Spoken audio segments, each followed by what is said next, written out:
Right now at 10, a warm start to the week, but a cool down is on the way. I'll tell you when we could see some snow with those colder temperatures coming up. And a Madison woman in custody. The charges she faces in connection to a deadly crash that killed a local high school student. And there's an election taking place tomorrow in Wisconsin. We'll tell you how many people are expected to vote and what your ballot could look like. That is all coming up on News 3 Now at 10. Good evening and thanks for joining us, everyone. I'm Sarah Carlson. And I'm Eric Franke. We begin tonight with a look at your forecast. We hope you got a chance to get outside today and enjoy a record-breaking start to the work week. It was absolutely gorgeous, but it looks to end a little cooler. Reality sinking in, right, Jacob? Yeah, it is still the middle of February, so we're going to see those winter temperatures return, but it has been a very mild one, and even right now we're still seeing mild temperatures. 46 in Madison, middle 40s for most of Dane County. How about still in the 50s for Monroe? Now, it is much cooler in central Wisconsin, but a lot of the area is still in that 40 to 45 degree range. But looking at the highs from today, that 86 in Watertown is not correct, but the rest of the temperatures are what are the high temperatures for today. 64 for Madison. Most of the area got into the 60s, and those that didn't easily got into the 50s. It was our first 60 degree day for Madison since November 15th when we got to 68. And 3 of the last 4 days have also been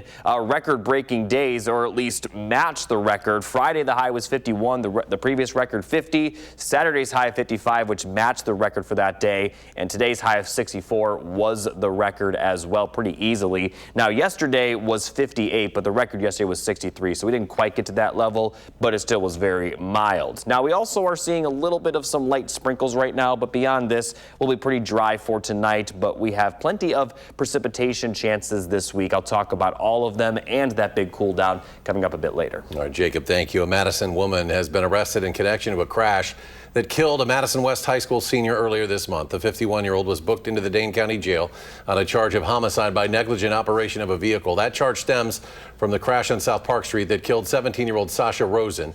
Police say a review of video evidence found that speed was a significant factor in the crash. The incident has led to increased scrutiny of road safety in that area. Meanwhile, in Oregon, 2 people are hurt after crashing into a school bus this afternoon. Police were called to the intersection of East Netherwood Road and North Perry Parkway. They found an SUV crashed into a school bus carrying 3 children. The driver and children are fine, but the bus suffered some damages. Both the driver and passenger of the SUV were taken to the hospital. Investigators say the SUV failed to stop at a stop sign and hit the bus, and they do plan to cite that driver. Also, Madison police are warning community members tonight about a spike in auto theft cases. They report a 19% in increased stolen vehicles over the course of the past year. Of the 37 stolen vehicles last month, 68% occurred on the city's east or north sides. These thieves reportedly tamper with steering columns or broken out sunroofs to gain access to vehicles, while others are actually using professional technology intended for vehicle locksmith to steal cars. One dog is dead and others are sick after visiting Warner Park. The Madison Parks Department says an 8-year-old dog became sick after visiting the park and, quote, suddenly passed away. The dog park there has since been closed since Saturday now out of caution, with the entrance locked and a sign suggesting people go to Demetrol or Sycamore Dog Parks as alternative options. I'm really curious to see what they find is the cause, because if it's a dog-to-dog transmission thing, then that does make me a little bit worried about all dog parks. Well, now I'm kind of like, if there's something on that side, then like, do I want to walk along the fence here, right? Like, how far does it spread? But like, I also can't imagine like what it would be. Well, we reached out to the Madison Parks Department for an interview, but have yet to hear back. And the FDA updates an existing peanut butter recall from producer Ventura Foods. More than 22,000 affected single-serving products were distributed to 40 states, including Wisconsin. And they include both peanut butter packets and small cups containing both peanut butter and jelly. They say pieces of blue plastic were found in a filter at the facility where they're made. The FDA says eating that product could cause temporary illness. The Wall Street Journal is reporting tonight a number of companies are raising their prices prices once again. That's after a trend of holding them steady for holiday shopping. Many retailers cite pressure from tariffs, and some small businesses say they're also grappling with wages and high health care costs. Many retailers also increased prices last year after new tariffs took effect. When it comes to job creation, 2026 is off to a strong start. That's according to the latest jobs report. The Bureau of Labor Statistics says 130,000 jobs were added last month. And the recruiting firm Robert Half says in a survey of more than 2,000 U.S. hiring managers, 60% plan to add permanent staff. However, it's taking companies longer to fill openings. And one of the reasons, applicants are increasingly depending on AI for resumes and cover letters. There are so many resumes that are coming in now, many of them looking very similar, that it's taking companies longer to go through them and longer to vet things to make sure that people really have the skills that are on their resume. In the same survey about hiring, 65% of hiring managers said that AI-generated resumes are making it harder to assess real skills. The Green Lake County Sheriff says he will retire at the end of his term. Sheriff Mark Podol made the announcement today. His last day in office will be January 4th, 2027. Sheriff Podol has spent the last 20 years as sheriff and has 44 years of law enforcement experience. And a beloved local Italian restaurant set to close its doors for good later this month. In a statement over the weekend, Portobella's co-owners confirmed its last day of business is the 28th. The restaurant on North Francis has been open for 58 years, well known for its Italian dinners and pizzas. Well, tomorrow voters will narrow down who they want to see head to the general election in nonpartisan races. Now, there's no statewide race on the ballot right now, meaning going to the polls could look different for everyone. According to the Madison City Clerk, the estimated turnout for tomorrow's primary election is about 8 to 10%. But why is turnout for elections like this so low? Without races where we're learning about them through advertising or races that are going to be close, it's hard to get people motivated to show up in this particular kind of election. So what could be on your ballot? In Dane County, there are 3 board supervisor races, the seats for districts 12, 15, and 28. There's also a race for the circuit court. Polls are open tomorrow from 7 a.m. to 8 p.m. And to find out what's on your ballot and to check your voter registration, you can find resources on our website, channel3000.com. And if you're planning on voting in tomorrow's primary, need a ride? Union Cab of Madison is providing free rides for voters in Dane County. The program available throughout Election Day until polls close. Serves communities like Madison, Fitchburg, Middleton, the village of Shorewood, and the town of Maple Bluff. And the Union Cab also includes wheelchair accessible vehicles, and you should mention that when booking if needed. To request a ride, call 608-242-2000 on Election Day. When you're ready to go and ready to leave, just ask for a Democracy in Motion ride. Well, online enrollment has opened for the Madison School District's 4K and 5K programs for next school year already.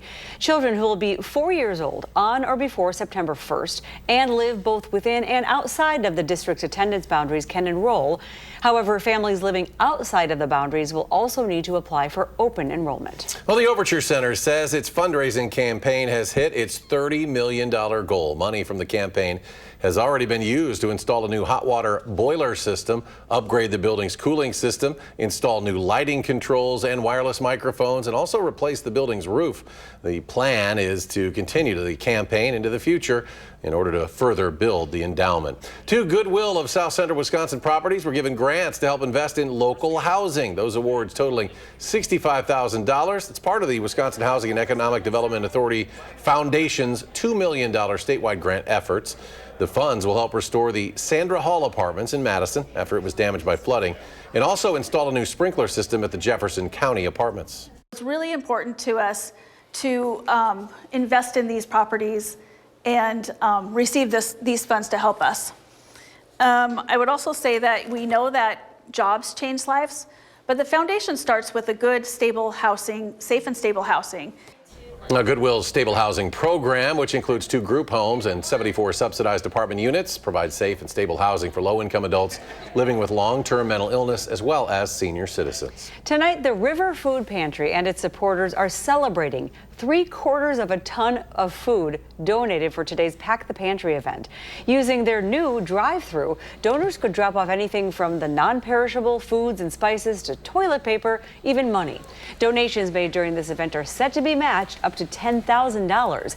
A local community member, by the way, saw a post about the Pack the Pantry while he was at the grocery store and decided to grab a few items. We've all had easy times and hard times, and so sometimes people need a little extra. So it's good to help.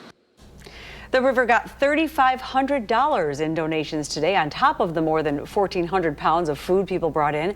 Donations made until midnight will be matched up to $10,000. Well, the Beach Boys will headline the final day this summer of the Wisconsin State Fair. That show's set for August 16th.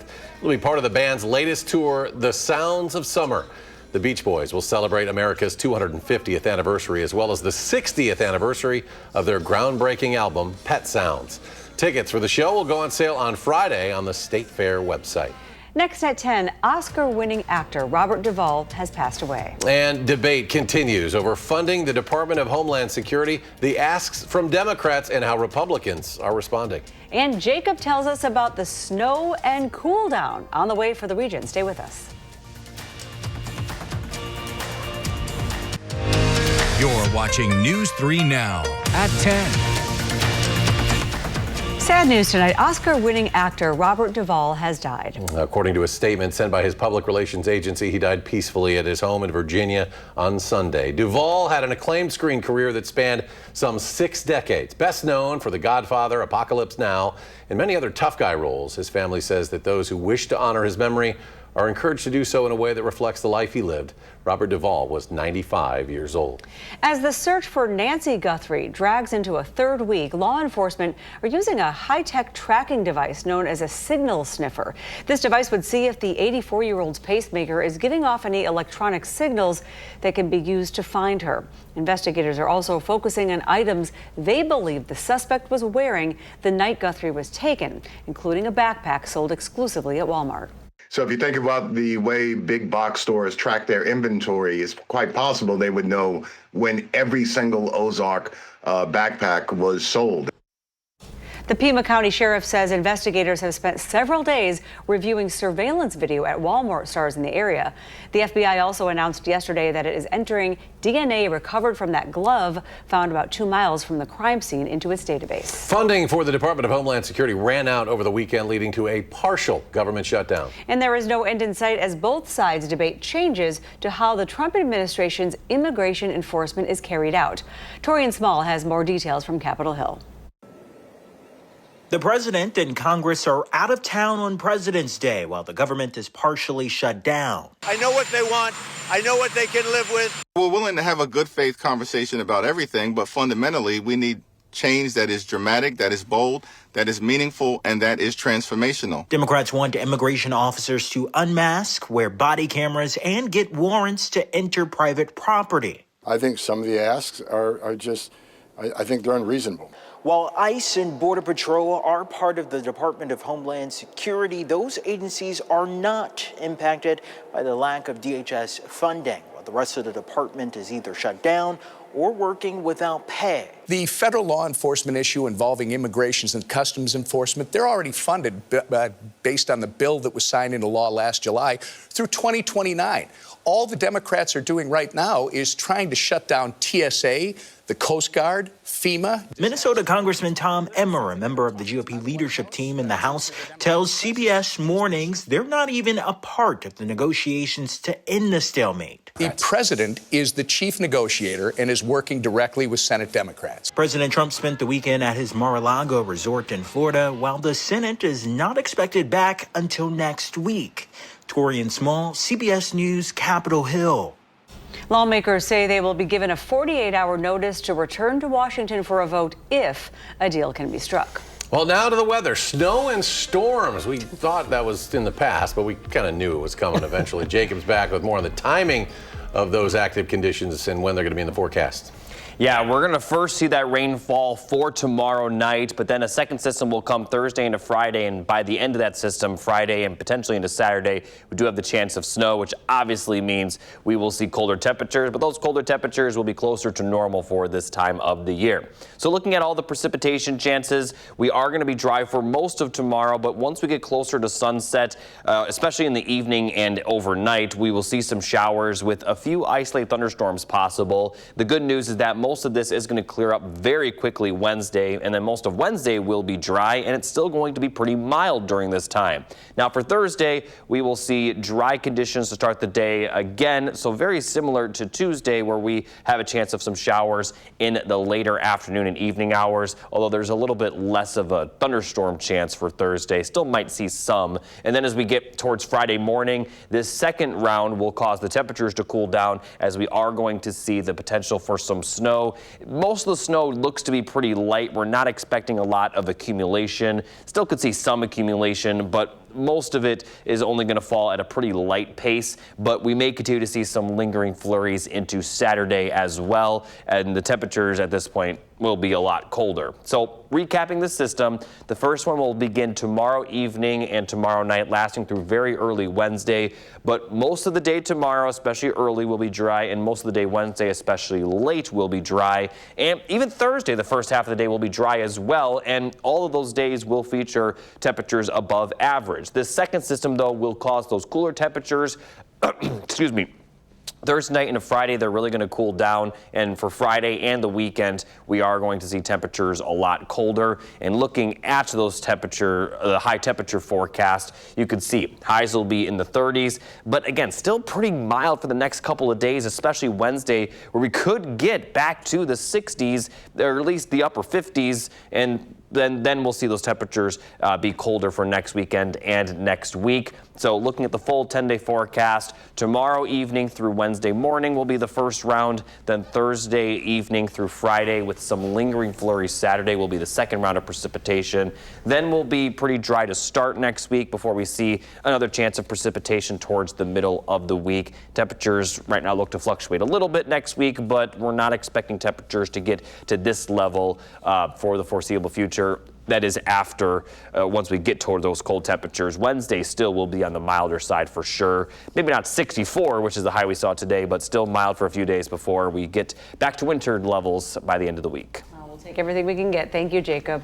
Well, searchers in Michigan have located the wreckage of a steamer that sank more than 150 years ago. 80-year-old Paul Ahorn discovered the Lac La Belle in Lake Michigan back in 2022 after spending 65 years looking for it. But the scuba diver just announced it. He says a clue from a fellow wreck hunter and an author named Ross Richardson led him to this location. Most of the 53 people aboard the luxury steamer made it to safety when that ship sank back in 1872. Wow. Andrew is here with a look at sports. Yeah, Wisconsin men's basketball trying to get back to somewhere they haven't been since November. Not quite 1862, but still trying to get back into that top 25. Could they do it?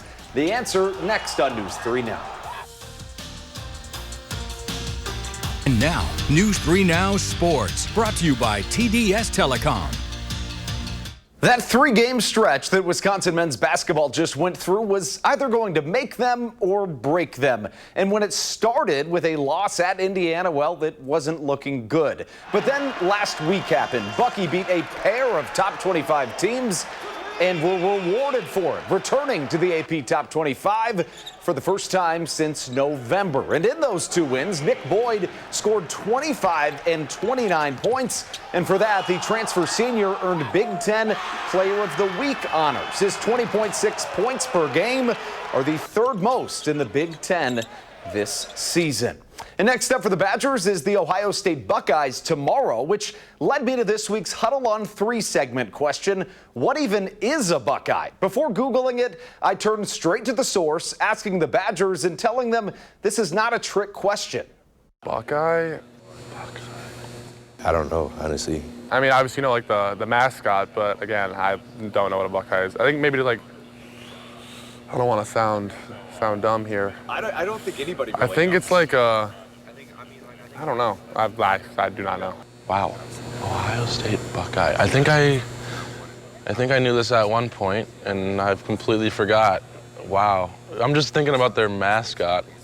I'm thinking it's some sort of maybe nut that falls off a tree, but it could be completely wrong. I don't even know. I know it's maybe some sort of chocolate or something, but I don't think that's what they have is. A bunch of things going on with their mascot, their name, the things they put on their football helmets. Right. I don't really. It's very confusing. It's just the Ohio State. From what their logos they have on their helmets for football, I just assume it's like a flower or something.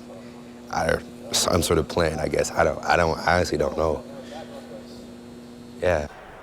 Well, if you're wondering, the dictionary defines a buckeye as any of various shrubs or trees of the horse chestnut family, aka I still am not exactly sure where to land, but I do know that you should join more of this Huddle fun with Wisconsin men's hockey's Tyson Dick and I on this week's Wisconsin Huddle, Friday at 6:30 right here on News 3 Now.